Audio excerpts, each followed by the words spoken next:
Welcome back, my friends, to the show that never ends. I'm so glad you could attend. Come inside, come inside. Today we're talking about that greatest of supergroups, Emerson, Lake and... Well, we're actually not going to be talking about Emerson, Lake and Palmer today. We're going to be talking about bands influenced by Emerson, Lake and Palmer. And, oh, buddy, there's been a slew of them. Emerson, Lake and Palmer took over the world. They were really popular in Europe. They were really popular in America. They just took the world by storm. And there were certain countries that definitely provided a whole lot of bands that were influenced by them, not least of which is Italy. I could do a whole episode on Italian bands influenced by ELP, but we're not going to do that. We're going to try to sprinkle it, throughout the world and give you a little taste of the bands that sound like ELP, were inspired by ELP, were influenced by Emerson, Lake and Palmer. And why wouldn't you want to be influenced by Emerson, Lake and Palmer? Keith, Emerson, Greg Lake, Carl Palmer. Come on, man. Three of the greatest musicians that ever lived. And there's a couple bands we're not going to talk about. Hungary's After Crying, Beggars Opera, The Trip, SBB, Biletto de Bronzo. Even though I'm showing it right there, I don't really hear a huge ELP connection. A lot of people do. Quatermass, Green Slate, absolutely. Some other Italian bands like PFM, Banco del Morturo Soccorso, people mention as being influenced by ELP. Sure, they were. Outer Limits from Japan. Couple modern bands from Brazil, Caravella Escalarte, sounds a lot like ELP to me. And there's a band out of Texas called the Deaton LeMay Project. Absolutely takes their cues from ELP. But I'm going to go through the 13 bands that were the most influenced by the mighty Emerson, Lake and Palmer. And we're starting it out with number 13 in Japan. We're talking about Gerard, led by Toshio Agawa. Yeah, if you're going to be influenced by Emerson, Lake and Palmer, you are going to need a real good keyboard player. And Agawa is certainly that. He was the leader of a band called Novella in the 70s, and he formed Gerard. The debut came out in 1984. This is a band that actually has a keyboard player and a guitar player. So, a lot of these bands are going to be three pieces. Some of them have guitar players. This is one of them. Their debut came out in 84. So there were some other elements besides 70s symphonic. You have a little hard rock element here in the guitars. And you have a little bit of a Marillion flavor at times. I mean, this was 84, so Marillion had been out for a little while. A lot of lineup changes in Gerard, but Toshio Ogawa is the main guy. 13 albums. Yeah, the debut is the one I really like. At number 12, we're going to Germany with Tritonus. Here's a band that only put out 2 albums. The debut came out in 1975, and their second and final album, Between the Universes, in 76, real good album. This band is led by Peter K. Seller on keyboards, with Roland Brand on bass and Bernard Sue on drums. So they were a 3-piece band, and I really dig this band. Both albums are real good. So yeah. At number 11, here's a weird one. We're going to Slovakia and Collegium Musicum. This was a 5-piece band that was formed in Bratislava in 1969. Their third album is just sensational. It's called Convergency from 1971. This is a phenomenal ELP-inspired album. It's a double album. There are 4 songs on this beast. One of them's 22 minutes. The other one's 22 minutes. Then there's a 17-minute song, and then there's a 20-minute song. And they're all real good. A lot of classical influences here.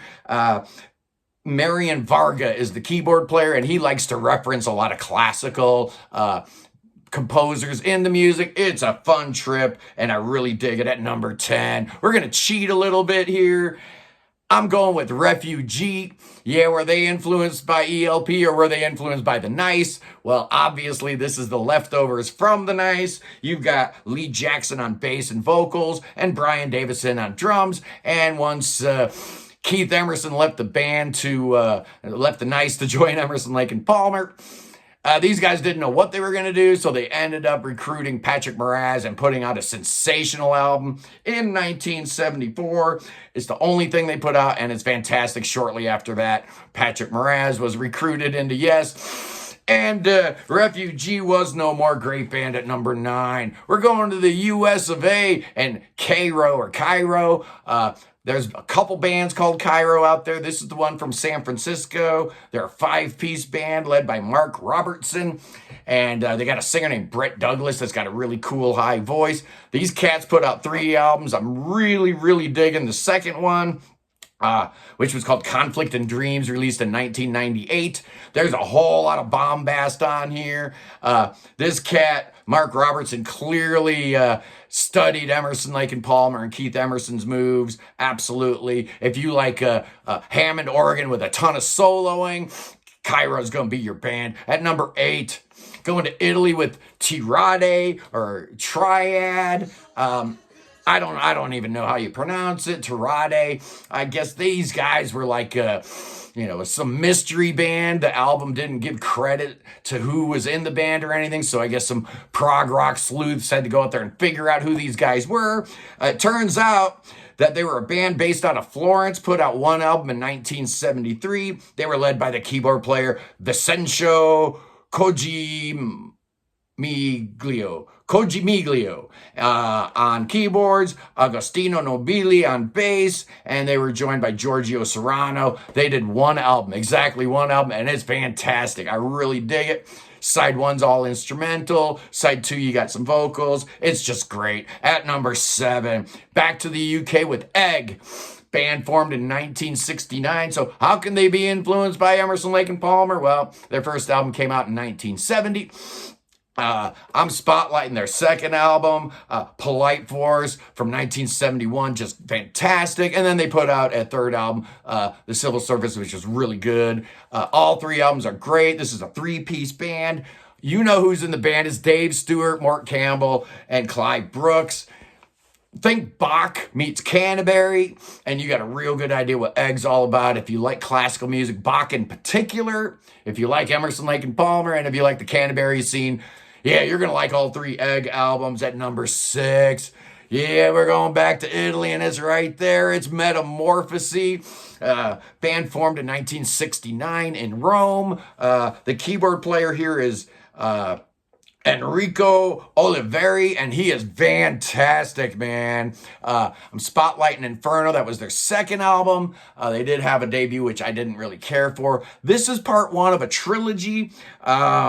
In 1973, Inferno came out, and it took them 40 years to drop the follow-up Paradiso in 2004, and then Purgatorio came out in 2016. If you like crazy keyboard workouts, yeah, Metamorphosi's great, named after Bonko's song. I love them. Terrific. Good band. Yeah, that was number 6. At number 5, we're going to Sweden. It's the Lindh Project, boys and girls. Lindh is one of the primary and real pioneers of the third wave of prog in Sweden, along with the guys from Landberg and Anekdoten and Anglagard. Although the Lindh Project doesn't get nearly as much credit as they should. Lindh is an amazing keyboard player. First album, so good. Got the Compressions, 1994. It's got Roy Stalt on it. It's got Matthias Olsson from Anglagard on it. It's got Anna Holmgren from Anglagard. I guess there's whole bunch of people on there. Just fantastic record. Second album came out in 97, Mundus Incompertus, which is just great. They have a total of 5 albums out. I love it. There's a lot of Baroque and dark kind of chamber stuff here. It's really cool. And there is a female vocalist here by the name of Magdalena Hagberg. She's awesome. Kind of makes you, not think of ELP when you hear a female vocal. She doesn't sound anything like Greg Lake, but musically, Lindh definitely took their cues from ELP, and that's why they're on the list. At number 4, we're going to the Netherlands, boys and girls, with Trace. Yeah, Trace put out 3 albums. Well, the third one was kind of a Trace album. It was called Trace featuring Rick van der Linden. You've got Rick on keyboards. He's an absolute monster. First album came out in 74. Birds is the one I'm spotlighting here from 75. Just phenomenal stuff, man. Really, really good. Rick is joined by Jep van Eyck on bass. And then on the first album, Pierre van der Linden. Is that the guy from Focus? I don't know. Probably it's the Netherlands, right? And then the second album, Ian Mosley played drums on. So go figure. I don't really understand that, but Trace was phenomenal. I like all three of their albums. Very, very ELP, especially considering the lineup. It's the three-piece lineup. It's very ELP-esque. Now we're going to Japan again at number 3. And imagine if Emerson, Lake and Palmer were 3 girls in S&M costumes. Yeah, it's Ars Nova, boys and girls. I like these guys a lot. These girls are fantastic. They are led by the keyboard player Kiko Kumagai. There's been a lot of lineup changes. She's the only consistent member of the band. They've put out 7 albums. The debut came out in 1992. Their best album was their third album, The Goddess of Darkness, which came out in 1996. If you want your ELP spiced up with a little bit of sex appeal, yeah, you could do worse than Ars Nova, fantastic band at number 2. We're going back to Italy with Le Orme, and this is a band that was, forever called the Italian Emerson, Lake and Palmer. I totally understand they were a 3-piece during most of their glory years. You've got Anthony Pagliuca on keyboards, the great Aldo Tagliapietra on bass and vocals, and on drums you've got Michi Del Rossi. What a terrific band, man. I love these guys. I am spotlighting their 1972 album, Uomo di Pezzo, which was their third album, but they put out so many amazing albums. I love Le Orme. Yeah, they do sound a lot like Emerson, Lake and Palmer, but Aldo actually sings a little bit more like John Anderson. So if you could imagine John Anderson singing in Emerson, Lake and Palmer, yeah, that's pretty close to what Le Orme sounds like to me. At number 1, yeah, come on, man. As soon as you guys read the title of this episode, you knew exactly who was going to be number 1. Just like when I did my Under the Influence of Yes, you knew exactly it had to be Starcastle. And there's absolutely no debate about who the number 1 Emerson, Lake and Palmer influenced band in the history of prog rock is. And it's the great Triumvirat out of Germany, led by Jürgen Fritz on keyboards. Their 2 best albums, they had Helmut Kohlin on bass and vocals, Illusions of a Double Dimple, which is right over there, and Spartacus, which is my favorite and easily the most ELP sounding of their albums. These guys were not ELP ripoffs like everybody claims. They had their own sound. They had their own style. I love Triumvirate. Yeah, when you look at the instrumentation, one guy's playing the Moog, one guy's playing bass and singing, and the other guy's drumming. It'd be pretty hard for you not to sound like Emerson, Lake and Palmer. But these guys did a really good job of splitting the difference between being influenced by them and just being a straight up clone, which they most certainly not.